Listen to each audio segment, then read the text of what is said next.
Welcome to Varshini vlog. Varshini விலாகிற்கு எல்லாரையும் அன்புடன் வரவேற்கிறேன்.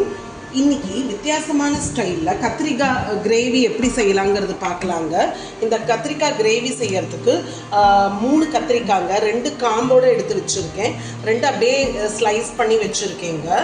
அது தண்ணியில் போட்டிருக்கேன், இல்லாட்டி கருத்து போயிடும். பூச்சி புழுலாம் இல்லாமல் பார்த்து கட் பண்ணி நல்லா எடுத்து வச்சுக்கோங்க. ஜஸ்ட் இது கருத்து இருக்குது, அவ்வளோதான். அதனால் தண்ணியில் போட்டு வச்சுட்டேங்க.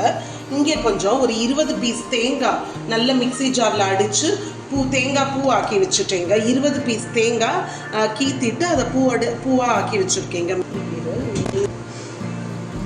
அப்புறம் நெக்ஸ்ட் இன்க்ரீடியன்ட் வந்து புளிக்கரைசல்ங்க. புளிக்கரைசல் ஒரு லெமன் சைஸ் அளவு புளி எடுத்துட்டு நல்லா வெந்நீரில் ஊற போட்டுட்டு அதை நல்லா திக்கு பல்பாக கரைச்சி வச்சுருக்கேங்க. இதுவும் கூட நம்ம அரைக்கும் போதே சேர்த்து அரைச்சிடலாங்க. நெக்ஸ்ட்டு வந்து ஒரு 20 to 25 சின்ன வெங்காயம் தொலி எடுத்துட்டு இப்படி வச்சுருக்கேங்க, தோல் எடுத்த சின்ன வெங்காயம். நெக்ஸ்ட்டு வந்து ஒரு 8 மீடியம் சைஸ் தக்காளி இப்படி ரஃப்பாக அரிஞ்சு, சும்மா நார்மலாக அரிஞ்சு வச்சுருக்கேங்க ரஃப்பாக. ஒரு துண்டு பட்டை, அதுக்கப்புறம் கிராம்பு வந்து ஒரு 7 கிராம்பு எடுத்து வச்சுருக்கேன். அப்புறம் அந்த திக்னஸ் கன்சிஸ்டன்சிக்கு கொண்ட கெட்டி பதம் வரதுக்கு வேண்டி வேர்க்கடலை, டேஸ்ட்டுக்கும் வேண்டி வேர்க்கடலை எடுத்துருக்கேங்க. இதுக்கு பதிலாக நீங்கள் கசகசா பொட்டுக்கடலை அது கூட சேர்த்துக்கலாம். நான் இன்னைக்கு வேர்க்கடலை எடுத்திருக்கேன். அப்புறம் 1 டேபிள் ஸ்பூன் அளவு, ஒரு மேசை கரண்டி அளவு இது எடுத்திருக்கேங்க இஞ்சி பூண்டு விழுது. இப்போ நான் சொன்ன எல்லா இன்க்ரீடியன்ஸும் காமிச்சே இல்லையாங்க, அதெல்லாம் 1 by 1 உள்ளே சேர்த்துக்கலாங்க. ஃபர்ஸ்ட் வந்து நான் இந்த தேங்காய் பூ கூட இந்த தக்காளி எல்லாம் சேர்த்துடுறேங்க. மசாலா அரைக்கிறதுக்கு இடம் பத்தாட்டி 2 ட்ரிப்பாக அரைச்சிட்டு வந்துடுவேங்க. நான் தக்காளி சேர்த்தாச்சுங்க. இந்த ஹோல் டிஷ்ஷுக்கு தேவையான உப்பு நான் இது கூடயே சேர்த்துடுறேங்க. இப்போ 2 ட்ரிப்பாக அரைக்க போகிறோம். நிறைய இன்க்ரீடியன்ஸ் இருக்குது இல்லையா மசாலா அரைச்சிட்டு வரதுக்கு கத்திரிக்காய் கிரேவிக்கு. அதனால் நான் ஃபஸ்ட்டு ட்ரிப்பில் இந்த தக்காளி கூட இந்த ஹோல் டிஷ்ஷுக்கு தேவையான உப்பு எவ்வளவோ நீங்கள் அதை சேர்த்துக்கோங்க. எனக்கு வந்து 1.5 டேபிள் ஸ்பூன் அளவு வந்துச்சுங்க. கல்லுப்பு சேர்த்துருக்கேன்னா நீங்கள் பிடிச்ச உப்போ இந்து உப்போ கூட சேர்த்துக்கலாங்க. நெக்ஸ்ட்டு கொஞ்சமாக மஞ்சள் தூள் சேர்த்துருக்கேங்க கலரு. கிரேவி அரைச்சிட்டு வந்துட்டேங்க 2 ட்ரிப்பாக, கொஞ்சம் நிறையவே கிடச்சிருக்கு. இனிமேல் மிக்சி ஜாரில் தண்ணி ஊற்றி அதுவும் கூட சேர்த்தாச்சுங்க.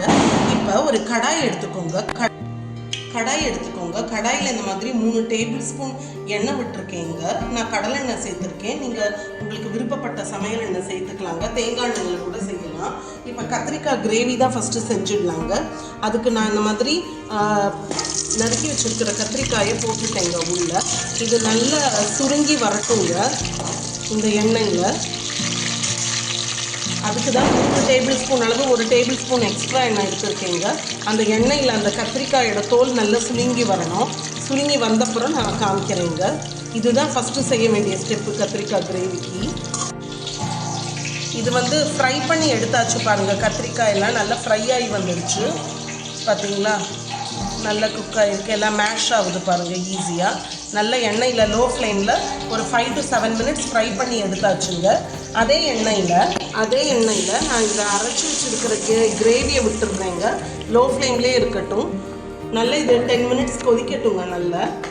அப்புறம் மிச்ச ப்ராசஸ் என்னதுங்கிறது சொல்கிறேன். ஸ்டெப் 2 வந்து அந்த கத்திரிக்காய் எண்ணெயிலேருந்து எடுத்துகிட்டு, ஸ்டெப் 2 வந்து அரைச்சி வச்சுருக்கிற கிரேவியை நீங்கள் அந்த எண்ணெயிலே கடாயில் சேர்த்துட்டு லோ ஃப்ளேமில் வச்சு நல்லா கொதிக்க விடுங்க 10-15 நிமிஷம். நான் அரைச்ச கிரேவியில் ஒரு இன்க்ரீடியன்ட் சொல்ல விட்டு போயிட்டேங்க. இது சேர்த்துருக்கேங்க, கருவேப்பிலை ஒரு 10 இலை சேர்த்து அரைச்சிட்டேங்க.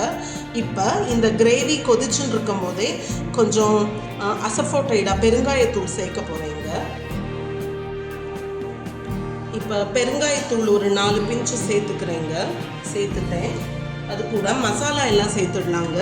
Red chilli powder 1 tablespoon, ஜீரகத்தூள் ஒரு 1/2 டேபிள் ஸ்பூன், தனியாத்தூள் ஒரு 2 டேபிள் ஸ்பூன் சேர்க்குறேங்க.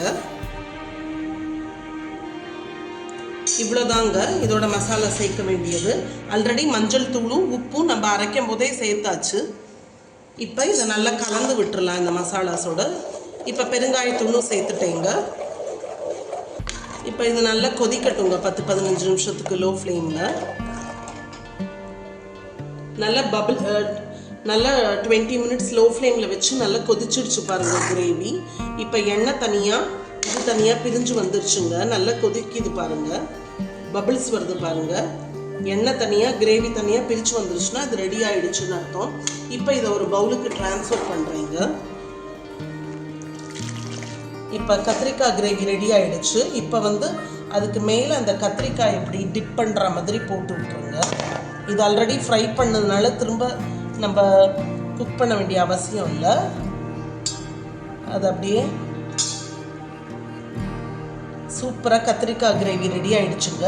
இது சப்பாத்தி, ஃபுல்கா, இட்லி, தோசை, ரைஸ் கூட பெஸ்ட் காம்போ. ஆப்டான சைட் டிஷ் வந்து veg biryani, veg pulao, ghee rice, இதுக்கெலாம் ரொம்பவே நல்லா சேருங்க. நான் இன்றைக்கி செய்ய போகிறது ஆனியன் கீ ரைஸ். அதோட ப்ரொசீஜர் எப்படிங்கிறது நெக்ஸ்ட்டு பார்க்கலாங்க. கிரேவி ரெடி ஆகிடுச்சு. அது கூட நம்ம சாப்பிட மெயின் கோர்ஸ் டிஷ் வந்து onion ghee rice. Onion ghee ரைஸ்க்கு வந்து ஒரு கடாய் எடுத்திருக்கேங்க. 3 டேபிள் ஸ்பூன்ஸ் அளவு நான் வந்து கடலெண்ணெய் தான் எடுத்திருக்கேன். அண்ட் 2 டேபிள் ஸ்பூன் அளவு வெண்ணெய் உருகி நெய் ஆகட்டுங்க.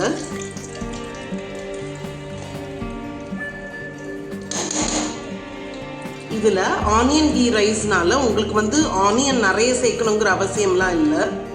அதுக்கு சேர்க்க வேண்டிய பொருட்களை காமிக்கிறேங்க. 2 பெரிய வெங்காயம் பொடி பொடியாக நறுக்கி வச்சுருக்கேங்க. அது கூட பிரியாணி மசாலாஸ் எல்லாம் சேர்த்துடலாம்.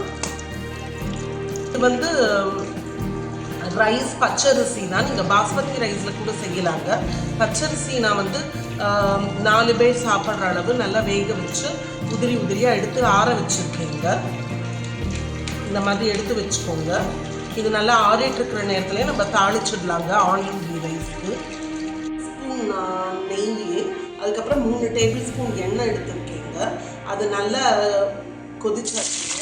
இப்போ வந்து 4 பச்சை மிளகாய் போட்டிருக்கேங்க. கொஞ்சமாக கடுகு லோ ஃப்ளேமில் வச்சுக்கோங்க. இனிமே 2 பெரிய வெங்காயம் பொடி பொடியாக நறுக்கிருக்கேங்க. அதையும் உள்ளே சேர்த்துக்கலாம்.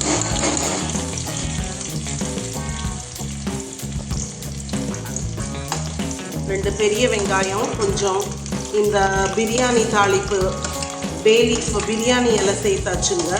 அதோட கொஞ்சமாக கல்பாசி, அதுக்கப்புறம் ஒரு 7-8 கிராம்பு உள்ளே போடுறேங்க. அப்புறம் கருப்பு ஏலக்காய், அன்னாசி பூவும் உள்ளே போட்டாச்சுங்க. ஸ்டார் ஏனஸ்ன்னு சொல்லுவோம்ல. அப்புறம் ஒரு 2 சின்ன துண்டு பட்டை எல்லாமே சேர்த்தாச்சுங்க. இப்போ ஒரு 5 கேஷ்யூ நட் முந்திரி பருப்பு பொடி பொடியாக நறுக்கிருந்தேங்க. அதையும் சேர்த்துட்டேங்க. ஏன்னாக்கா இனிமேல் வந்து நல்லா கொதிச்சிடுச்சு. எண்ணெயும் நெய்யுமா வெண்ணெய் போட்டிருந்தேன் ஆக்சுவலி. அது நல்லா ப்ரௌனாகி எண்ணெய் ஆகிடுச்சு.